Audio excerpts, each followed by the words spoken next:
What's going on, y'all? Straight to the point, sports and entertainment. Be sure to hit that like as you come on in, okay? I want to talk about the Golden State Warriors just for a few minutes, okay? Now, the Warriors right now, I think they're coming in 18 and 22. We all know the Warriors have been struggling, okay? Some people might think that I have a disdain for the Warriors. I don't like the Warriors. All this other nonsense. That's far from the truth. I appreciate Warriors culture. One of the reasons, the major reasons is because the Golden State Warriors actually play a style of offense that I think was it was hard to catch up to, and that was the flow offense. There's so many things that you could do with that flow offense, but that's a whole nother topic. I want to get into why some of the reasons why the Warriors have been struggling. Now, one of the major reasons is because of mileage. Okay, people have to understand that it was 2013 all the way up to 2019, they were always in a hunt for a championship or winning championships. And of course, in 2 seasons, they had missed the playoffs because of different things that had taken place, and then they regained another championship a season ago. Then they lost last season in the playoffs and stuff. So that is a lot of mileage that the Warriors have put on their bodies. You see the injury that had happened to Klay Thompson, which I'll get into right now. That's been the biggest reason. One of the biggest reasons is the drop off of Klay. Now, they won despite them going through what they went through. The Warriors were still, a lot of people not looking at this, but they still won a championship a season ago. You know what? And that was with Klay Thompson not really, being the same, still getting back to where he was. Now, I don't think Klay Thompson will be that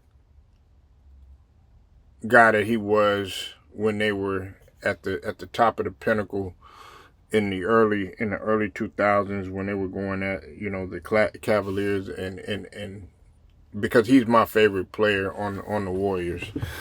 I've always liked Klay. If you listen to my channel, you'll know that I advocate for Klay. That's one reason, the drop off for Klay Thompson. I know what people are wanting me to get to, and that's Draymond Green. Okay, now,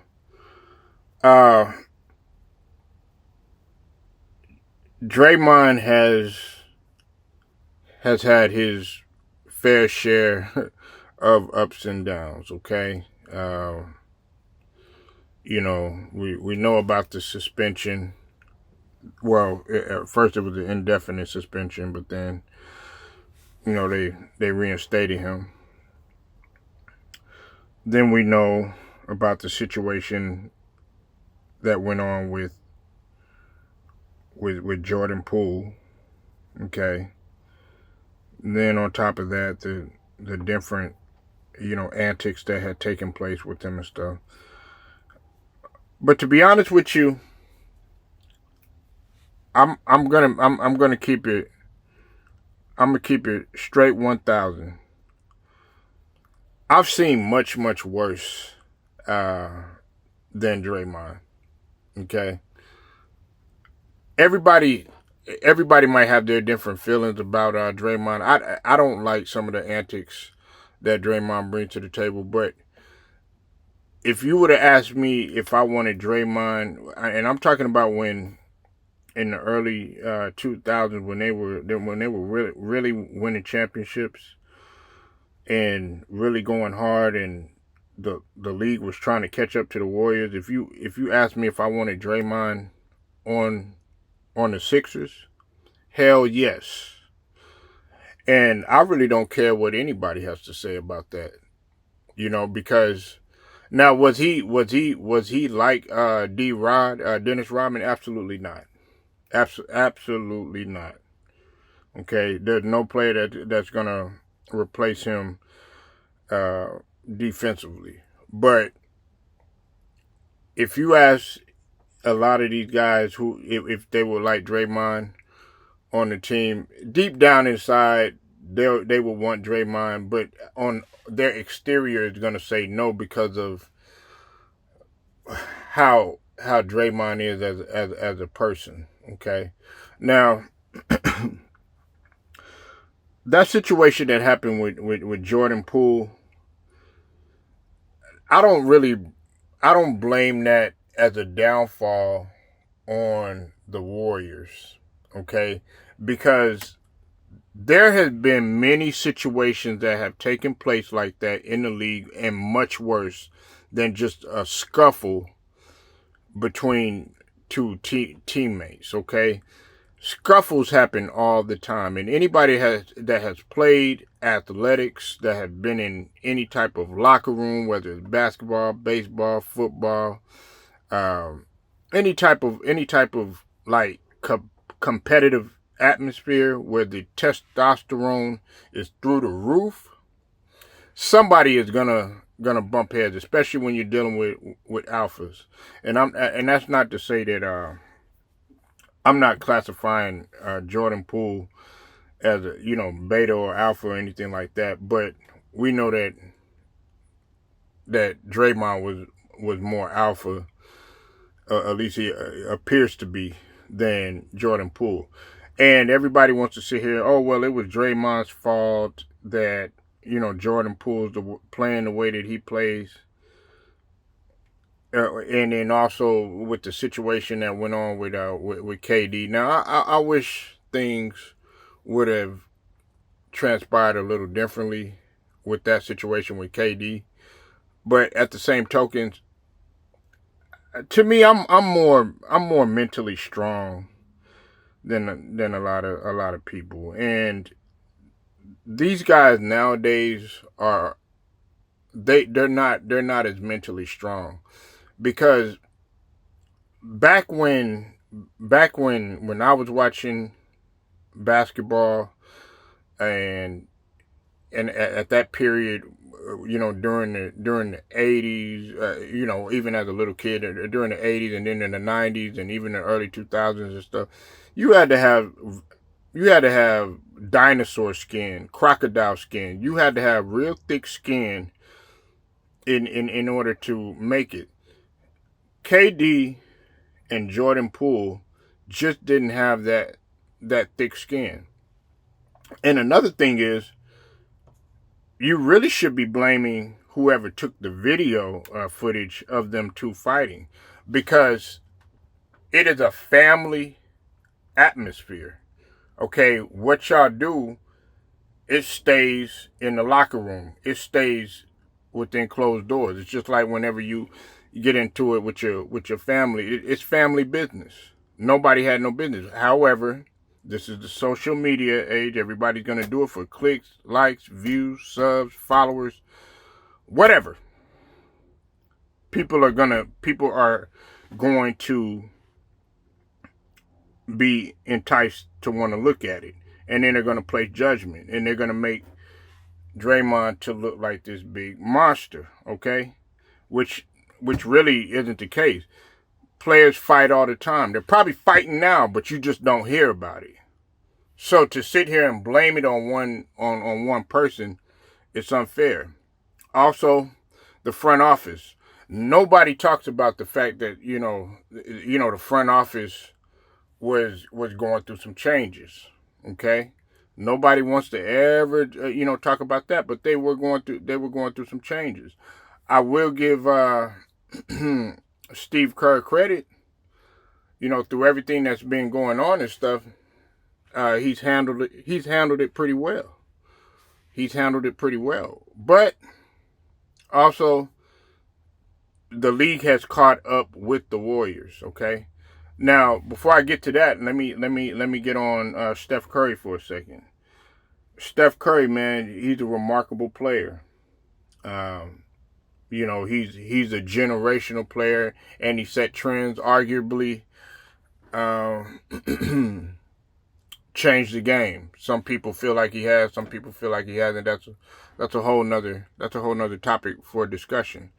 But either way, he's a generational player, and everybody. There's a lot of players that want to. A lot of kids that try to be like Steph Curry.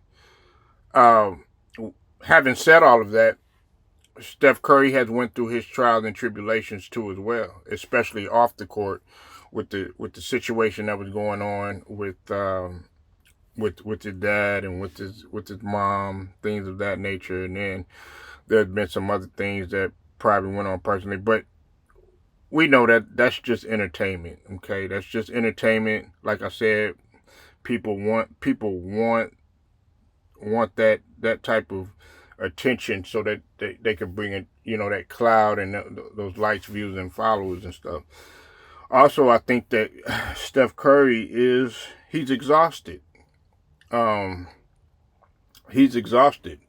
Steph Curry has had to carry the load, and he's done a great job at it. But your body can only hold up so much. We're not talking about a guy who is big by NBA standards by any stretch of the mean. We're talking about 6'3" guys that is soaking wet, is under 200 pounds, give or take. Okay, so with the amount of mileage that he has on his body too as well, and let's not forget that Steph Curry had a lot of injuries earlier in his career, especially with his ankles. When we talk about the lower extremities, when we're talking about basketball, man, that is crucial, especially as you get older. He might look young, but Curry in a couple years will be 40. I don't think not like 2 years or nothing like that, but he's getting up there in age. These guys are not young anymore. And the league has caught up to them. You have a new breed of NBA talent, especially out there in the West. When we talk about the Nuggets, okay, who have won a championship, and you have a multiple two-time MVP in Jokic.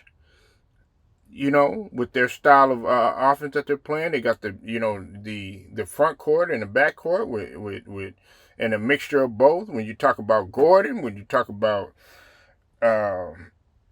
Michael Porter Jr., and you talk about Jamal Murray, and as well as the other cast, and Mike Malone and the coaching job that he's doing. Then you're also talking about the emergence of the Minnesota Timberwolves. And that organization in the front office is turning things around because you have A-Rod in there now. And A-Rod is people want to talk about all these businessmen and stuff. Look at what A-Rod has been doing. Don't let's not talk about that baseball shit and all that other stuff. We're talking about the stuff that he's doing in the front office. That culture has changed. That's why they're the best team in the league right now. Minnesota is. And Anthony Edwards, the emergence of him, who will be one of the top players, and it still is. He's one of the top players right now. Then you have the emergence of OKC. Okay? And you also had, Memphis, but, Memphis had taken a step back with the situation with Ja, but nevertheless, their culture had changed because Ja, he came in and everything, and they were rivaling them at one time, and then you had Dallas here and there, but some of these teams have caught up with the Warriors. Okay, now look, man, the Warriors. I think it's ran its course. They need to go ahead and break things up. I know uh, it might seem insensitive of me to say that right now, particularly with the death of the assistant coach, uh, uh, Majinkovic. I can't pronounce his name. Nevertheless, man, my condolences to his family and to his organization, to that organization of the Warriors. But yes, we do need to break things up, because I don't see them regaining any ground. Now, a question was asked to me, can they do it? Yeah, anything is possible. Anything is possible. And let me tell you why. Anything is possible with a all-time leading three-point shooter in Steph Curry, you know. But do I see it really happening? No. And then also, we have to look at, Andrew Wiggins, some of the other, they've had a lot of people go in and out. You've had many different people go in and out with the hopes of either accomplishing and getting a championship, or they were at the, on their last leg. They wanted to go ahead, get that championship, get that ring or whatnot.